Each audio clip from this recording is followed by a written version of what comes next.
Hello student, मैं doctor Gaurav Singh आपको अपने यूट्यूब चैनल पे आपका स्वागत वंदन करते हैं और आशा करते हैं बच्चों आप लोग स्वस्थ होंगे, हाँ, और अपनी पढ़ाई में व्यस्त होंगे। जैसा कि बच्चों इस लेक्चर में हम बीएससी फिफ्थ सेम जूलॉजी का डिस्कस करेंगे। इसमें आप लोग जो पहला पेपर था जूलॉजी का बीएससी फिफ्थ सेम का नॉन कोऑर्डिनेट, उसका जो इंडिविजुअल मेंबर था पैरामीशियम, इसका हम लोग बच्चा डायग्राम बना के उसको एक्सप्लेन कर दिए थे। अब हम आगे देखेंगे, ठीक है, कि इसका डिस्क्रिप्शन एक एक उसके जो बॉडी पार्ट थे, सेलिया था, साइटोपैज था, मैक्रोन्यूक्लियस, माइक्रोन्यूक्लियस, साइटोफैरेंक्स, हाँ, और तमाम पार्ट थे जिसके विषय हम डिस्कस करेंगे। ठीक, पैरामीशियम का सबसे पहले बच्चा हम इसका क्लासिफिकेशन देखेंगे। Classification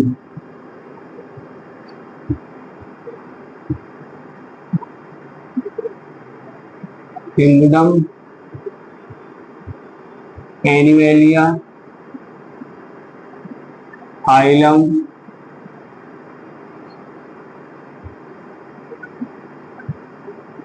protozoa, class ciliata, order हाइमेनो स्टोमैटिडा,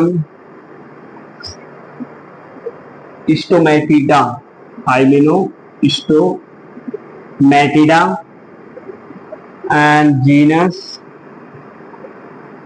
Paramecium and species Chordatum। Okay, चलो बच्चा, इसका ये क्लासिफिकेशन कि किंगडम एनिमेलिया से बिलोंग करता है, आपको जानते ही हो। फाइलम प्रोटोजोआ हो गया, class ciliata, order hymenostomatida, genus paramecium and species chordatum. Okay, अब बच्चा इसके हम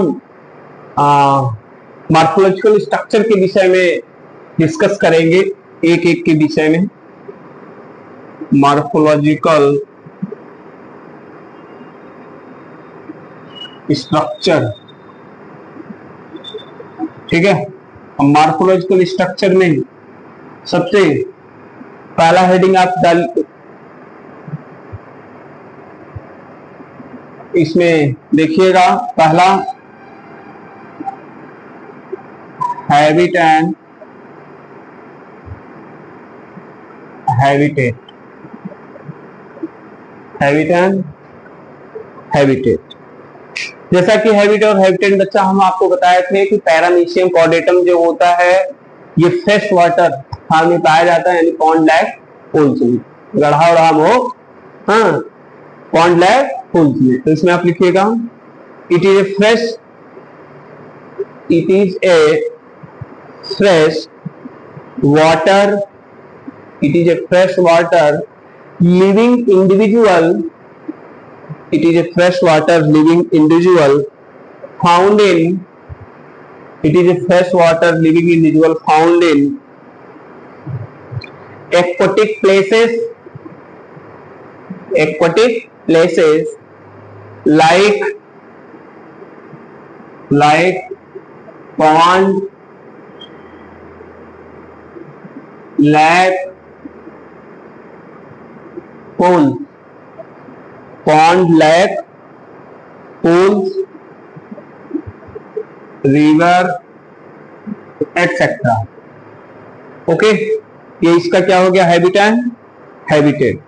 नेक्स्ट लिखिएगा shape and size, shape, size and colour, तीनों लिखिएगा। Shape, size and colour, shape, size and colour. अगर हम पैरामीशियम के शेप की बात करें तो शेप इसका कैसा होता है बच्चा, स्लीपर शेप होता है, बताए थे आप लोगों को ना, चप्पल का जैसा जो तलवा होता है, हाँ, उसी के शेप का होता है ना।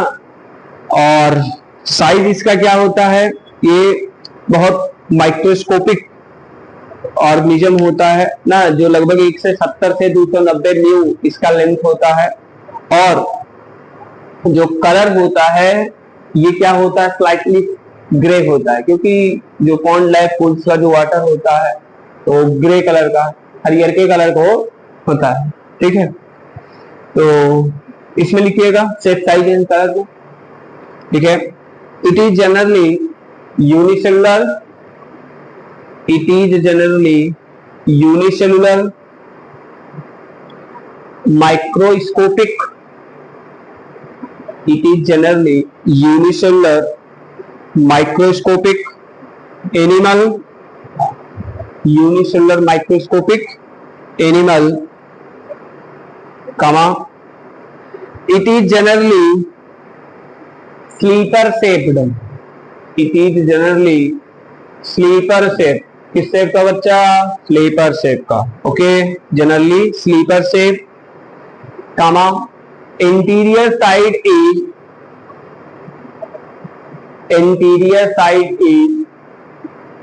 Slightly broad, interior side is slightly, SLIGHTLY, slightly broad, and posterior side is narrower, posterior side is narrower।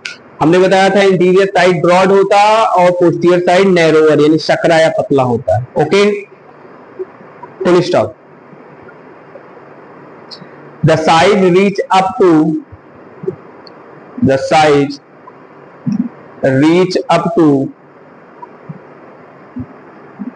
170 to 290 mu, 170 से 290 म्यू, इसका क्या है, ये लेंथ है, length. Size reach up to 170 to 290 mu in length. लिखे, full stop. The colour is white ORR grey, the colour is white, white भी हो सकता है और ग्रे कलर का भी हो सकता है। The colour is white ORR grey. ठीक, नेक्स्ट अगर हम बात करें बच्चा, क्या हेडिंग डालेंगे, तीसरा हेडिंग डालिएगा कैलिकल, तीसरा कैलिकल। कैलिकल हमने आपको बताया था कि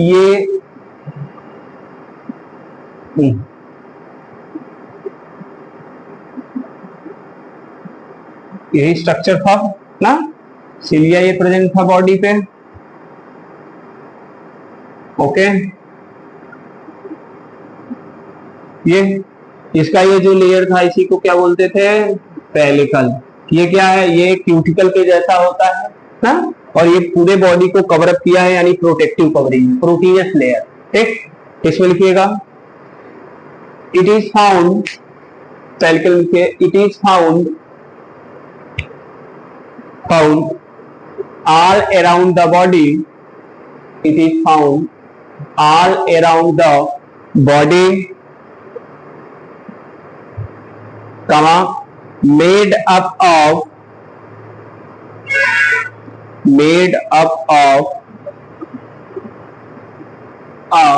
a proteinous layer, made up of a proteinous layer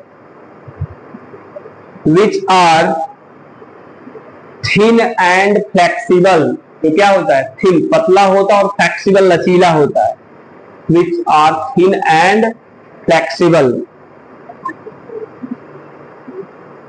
full stop। pellicle provide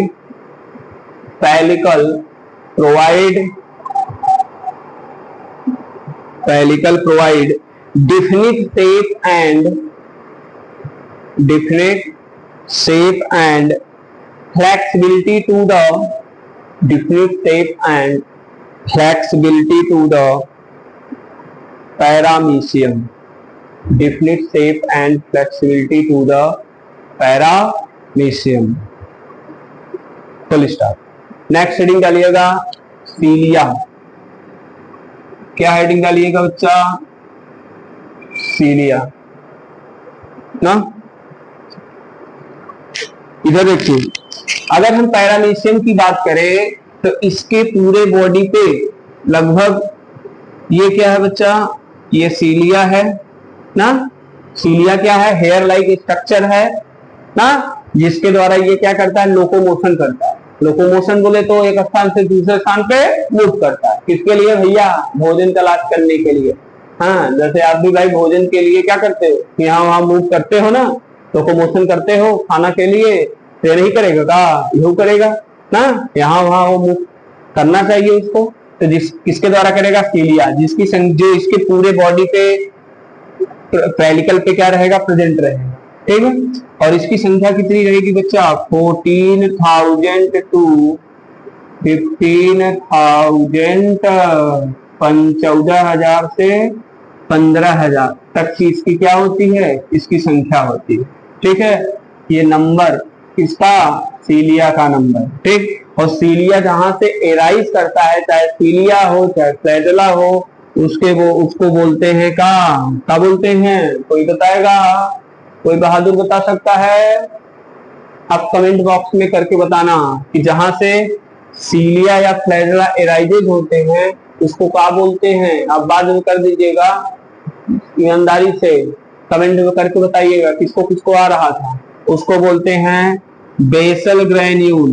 basal granule. ORR एक और नाम बोलो, ब्लेफरोप्लास्ट। ब्लेफरोप्लास्ट। जहां से सीलिया या फ्लैजेला एराइजेज होते हैं, उत्पन्न होते हैं, उसको क्या बोलते हैं? बेसल ग्रेन्यूल या ब्लेफरोप्लास्ट। क्लियर? चलो राइट डाउन, लिखो। इट इज सिचुएटेड, सीलियम लिखिएगा। It is situated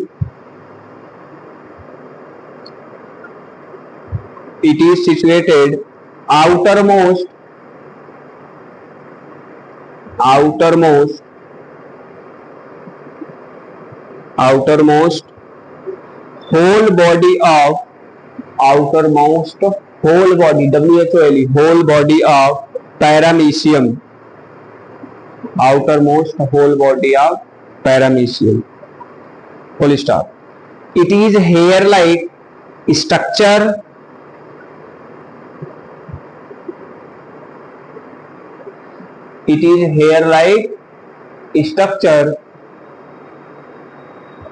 which responsible for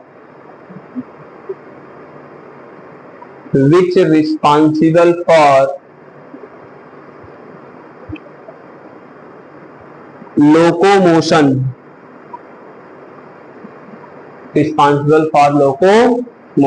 ये लोकोमोशन के लिए रिस्पॉन्सिबल होता है। Full stop. It is about 12 mu in length. इसका लेंथ कितना है? 12 mu. 12 mu in length.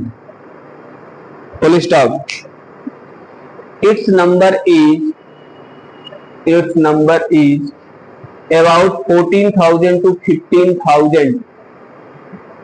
Its number is about 14,000 to 15,000. इसकी संख्या कितनी होती है? 14,000 से लेकर 15,000। ठीक है, होल बॉडी पे पाया जाता है। ठीक, इधर देखो, इसके जितने सीलिया रहेंगे सब नॉर्मल लेंथ के रहेंगे जनरली। जो इसके पोस्टीरियर पोजीशन पे जो ये वाला सीलिया पाया जाता है ना, नैरोअर पोजीशन या पोस्टीरियर पोजीशन से, इसको कॉर्डल टफ्ट बोलते हैं। क्या बोलते हैं? कॉर्डल टफ्ट बोलते हैं, जो सीलिया थोड़ा सा बड़ा हो जाता है। ठीक, अब नेक्स्ट हेडिंग डालिएगा साइटोप्लाज्म।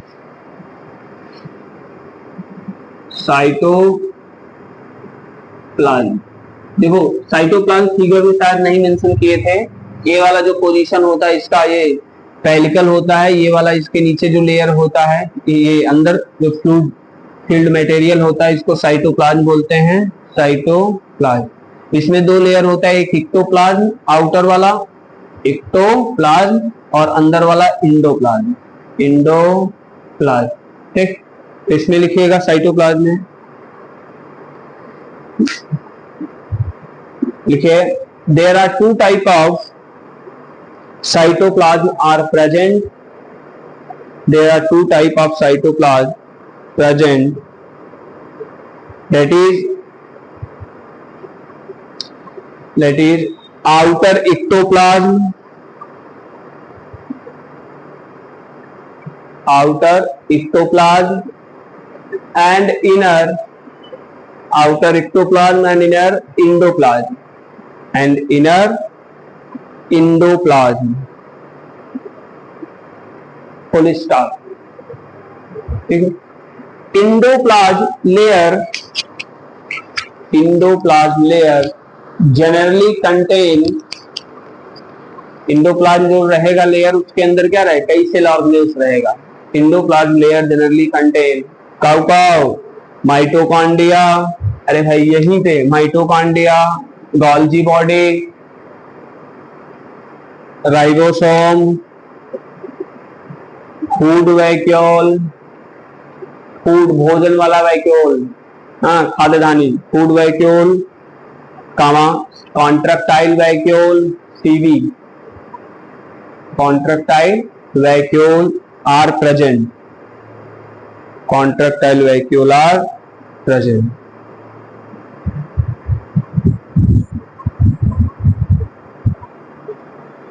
ना इधर के एक ट्राइकोसिस्ट पाया जाता है इसमें, उसको भी जानिएगा ट्राइकोसिस्ट ना, कभी काल कंपटीशन में क्या पता पूछ दे। ट्राइकोसिस्ट इसके इक्टोप्लाज्म में प्रेजेंट होता है एक स्ट्रक्चर जो क्या करता है, जो बेसल ग्रेन्यूल का फॉर्मेशन करता है, ये जो इक्टोप्लाज्म होता है। इंडोप्लाज्म हमने बताया सब सेल ऑर्गेनेल्स होता है, और ट्राइकोसिस्ट क्या होता है, इसके जो ये इक्टोप्लाज्म लेयर होता है साइटोप्लाज्म का आउटर वाला, इसी पे क्या होता है भाई, यहीं से कह सकते हैं कि बेसल ग्रेन्यूल का ये फॉर्मेशन करता है। बेसल ग्रेन्यूल को क्या करता है, फॉर्म करता है। एक स्ट्रक्चर होता है एक्टोप्लाज्म में जिसको ट्राइकोसिस्ट बोलते हैं। क्या बोलते हैं बच्चा, ये ट्राइकोसिस्ट, ट्राइकोसिस्ट जो क्या बनाता है, जो बेसल ग्रेन्यूल बनाता है। क्या बनाता है बच्चा, बेसल ग्रेन्यूल बनाता है, और यही बेसल ग्रेन्यूल से सीलिया वगैरह क्या होते हैं, एराइजेस होते हैं। ओके, नेक्स्ट हेडिंग डालिएगा न्यूक्लियाई। नेक्स्ट हेडिंग क्या डालेंगे, न्यूक्लियाई।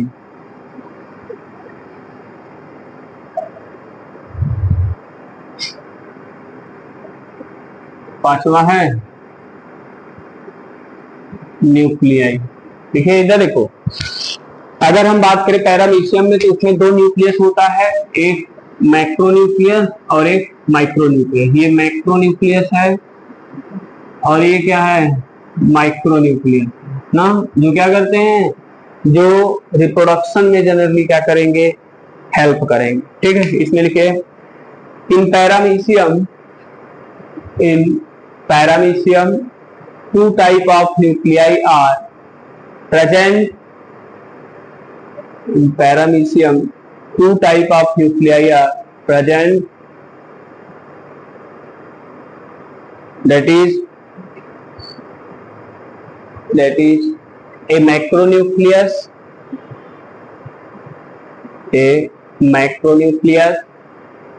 and a micronucleus, एक बड़ा और एक छोटा।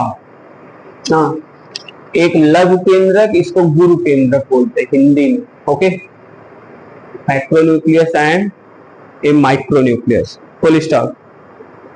Macronucleus is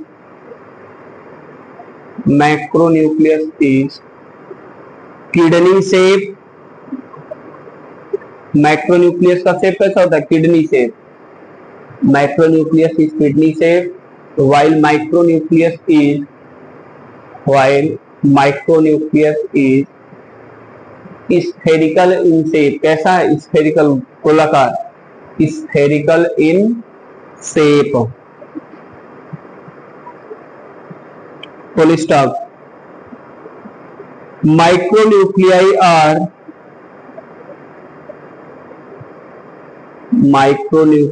are responsible for reproduction. Micronuclei are responsible for reproduction, while WHILE, जबकि while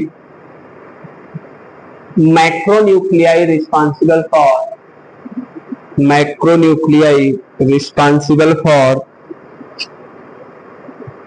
for biological activity control.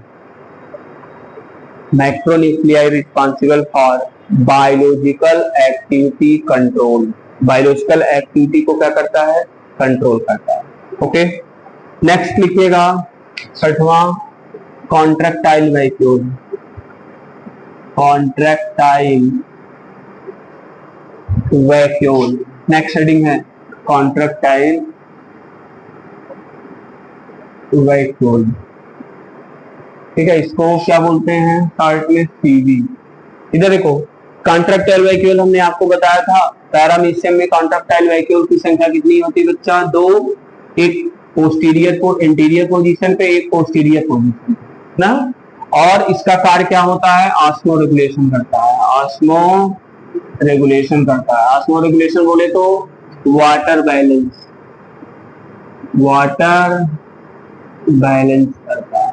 ठीक है, और ये वाटर बैलेंस करेगा, मतलब वाटर को, एक्सेस वाटर को रिमूव करेगा बॉडी से. ठीक, तो 2 कॉन्ट्रैक्टाइल वैक्यूल होता है, एक इंटीरियर और एक पोस्टीरियर. तो पोस्टीरियर वाला जो होता है कॉन्ट्रैक्टाइल वैक्यूल बहुत तेजी से फंक्शन करता है ना, और इंटीरियर वाला थोड़ा स्लो करता है. कंपटीशन में बहुत ये पूछता है ना, लेक्चरर टीजीटी पीजीटी में एक बार पूछ दिया था कि भाई विच कॉन्ट्रैक्टाइल वैक्यूल वर्क फास्टर, तो उसमें पोस्टीरियर. क्यों, क्योंकि वो जो उसका साइटोफैरेंक्स माउथ के पास प्रेजेंट होता है ना, जिसके कारण वो क्या करेगा, वो ऑस्मो रेगुलेशन बहुत तेज करेगा. तो इसमें लिखिएगा कॉन्ट्रैक्टाइल वैक्यूल्स में लिखिए, इन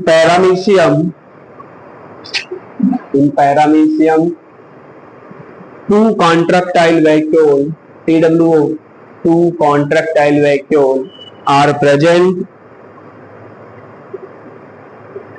2 contractile vacuole are present, one at anterior end, one at anterior end, and another at posterior end. One at anterior end and other at posterior end. Full stop. Contractile vacuole responsible for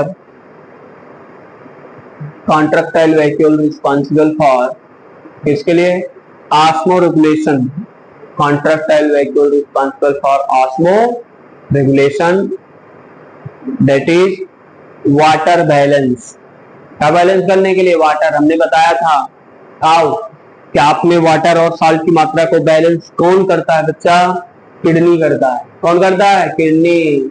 in caring of hormone, कुछ hormone जो kidney के ऊपर adrenal gland पाया जाता है उससे release होता है, एल्डोस्टेरॉन हार्मोन. ठीक, तो क्या करता है, एल्डोस्टेरॉन का दूसरा नाम, एल्डोस्टेरॉन हार्मोन का जो एड्रिनल ग्लैंड के ऊपर पाया जाता है, किसी को पता होगा कमेंट बॉक्स में हमको बताइएगा. एल्डोस्टेरॉन हार्मोन का दूसरा नाम जो एड्रिनल ग्लैंड के किस लोब से रिलीज होता है. ठीक है, हाँ, उसको आप बताइएगा कमेंट बॉक्स में करके हमको, जो वाटर और साल्ट को बैलेंस करेगा. ठीक, तो क्या लिखे, हाँ, which responsible for water balance. Full stop. Posterior CV of paramecium, posterior CV contractile vacuole of paramecium work faster than, posterior CV of paramecium work faster than anterior CV. Anterior contractile vacuole के तुलना में posterior contractile vacuole अधिक तेजी से osmo regulation करता है, यानी water को बैलेंस करता है ना. ठीक, नेक्स्ट लिखिएगा साइटोपाइज, सातवां क्या है? साइटोपाइज। साइटोपाइज आपको पता है उसका जो पोस्टीरियर पोजीशन था वहीं पे क्या होता है, एक अपर्चर या ओपनिंग पाया जाता है जिसको क्या बोलते हैं? साइटोपाइज, जिसको सेल एनस भी बोलते हैं, सेल एनस भी बोलते हैं। सेल एनस बोले तो क्या करते हैं भाई एनिमल में? एनस का क्या वर्क है? अनडाइजेस्टेड फूड मटेरियल को रिमूव करना। क्या रिमूव करना? Undigested food material, undigested food material, material बोले तो इस प्रोसेस को क्या बोलते हैं? अनडाइजेस्टेड फूड मटेरियल को रिमूव करने के प्रोसेस को इजेशन क्या बोलते हैं? चलो इजेशन ना, या उसको डिफिकेशन बोलते हैं। बोलो टेक्स्ट। तो साइटोप्लाज्म लिखिए। It is also called as, it is also called as क्या? Cell anus. साइटोप्लाज्म को क्या बोलते हैं? It is also called as cell anus. ठीक, it is also called as cell anus because undigested waste material या undigested food material, because undigested food material are removed outside, undigested food material are removed outside through cytoplasm. Undigested food material are removed outside through cytoplasm.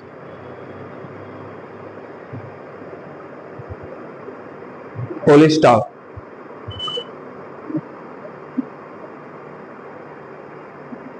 Next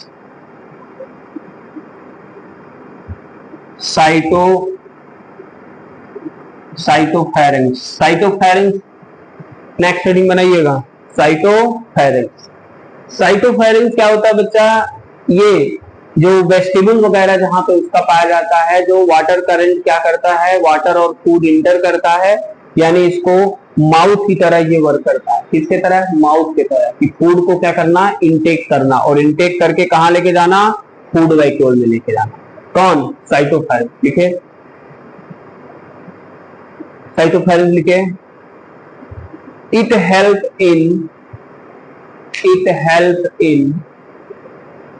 in pass the food, it help in pass the food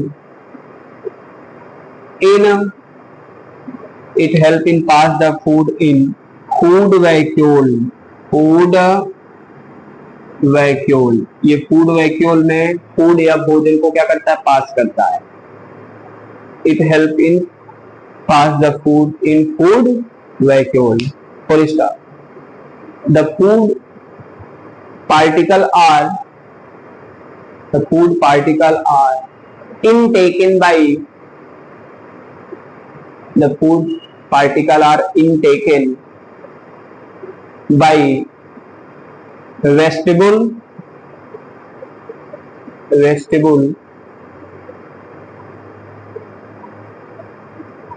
and reach up to food vacuole through cytopharynx, reach up to food vacuole through cytopharynx, reach up to food vacuole through cytopharynx। Next and last इस topic का heading डालिएगा बच्चा, क्या? Food vacuole. क्या heading डालेंगे? Food vacuole, food vacuole. ठीक है, इसमें लिखिए फूड वैक्यूल्स में। ये तो जानते ही है, यही ऐसा प्लेस होता है जहां पे क्या होता है?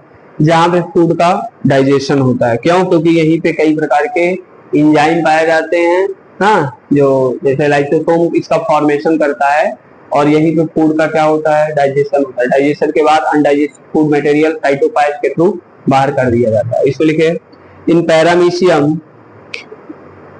Paramecium large number of food vacuole in paramecium large number of food vacuole are found in paramecium large number of food vacuole are found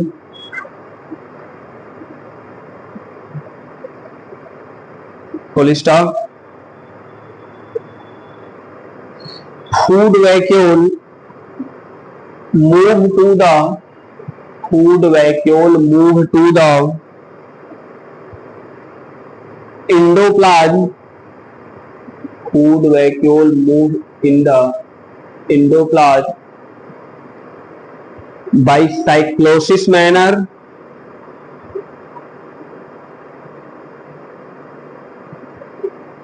food vacuole move in the endoplasm by cyclosis manner endoplasm में ये cyclosis manner में क्या करता है, ऐसे move करता है, ऐसे ऐसे यही पे फूड आता है, ऐसे क्या करता है डाइजेस्ट को साइक्लोसिस मैनर बोलते हैं। क्या बोलते हैं, cyclosis manner.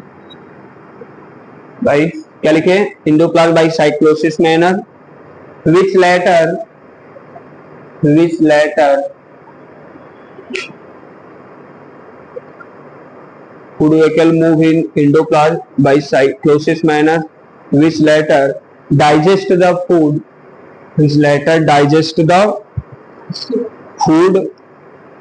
with the help of enzyme which latter digest the food with the help of enzyme किसके माध्यम से भाई फूड को डाइजेस्ट करता है, एंजाइम के माध्यम। ओके, तो आज का क्लास बच्चा यहीं पे हम फिनिश करेंगे, ठीक। और हम आशा करते हैं कि बच्चा आप लोग अच्छे से पढ़ाई करेंगे, ठीक, क्योंकि जितना मेहनत हम कर रहे हैं बच्चा, आपको हमसे डबल मेहनत करना पड़ेगा। क्योंकि भाई एक टीचर जो होता है वो जितना मेहनत करता है, उसकी बात नहीं कि हम ऐसे पढ़ा दिया जाता है, थोड़ा देखना पड़ता है भाई क्या पढ़ाना है, हाँ, और उसके लिए जस्ट स्ट्रेटजी सेटअप करना पड़ता है, उसके बाद तब हम यूट्यूब पे आए पढ़ाने के लिए, ऐसे नहीं, ठीक। तो हम आशा करते हैं कि आप लोग मेहनत से पढ़ेंगे और आप अपने गोल को क्या करेंगे, प्राप्त करेंगे, क्योंकि कहते हैं कोशिश करने वालों की कभी हार नहीं, ठीक। आप कोशिश करिए, सफलता आपको जरूर मिलेगी। सफलता एक दिन में नहीं मिलेगी बच्चा, सफलता एक दिन में नहीं मिलेगी, लेकिन एक दिन जरूर मिलेगी। हमने क्या कहा, सफलता एक दिन में नहीं मिलेगी, लेकिन एक दिन जरूर मिलेगी, ठीक है। आज के लिए इतना ही, थैंक यू सो मच बच्चों। हाँ, और जो सब्सक्राइबर या जो नए हैं चैनल पे, उसको सब्सक्राइब कीजिएगा, और जो सब्सक्राइब किए हैं उनको थैंक यू सो मच, ठीक। और इस वीडियो को ज्यादा से ज्यादा अपने फ्रेंड सर्कल में शेयर कीजिएगा, जिससे उनका भी भला हो, ठीक। Thank you so much.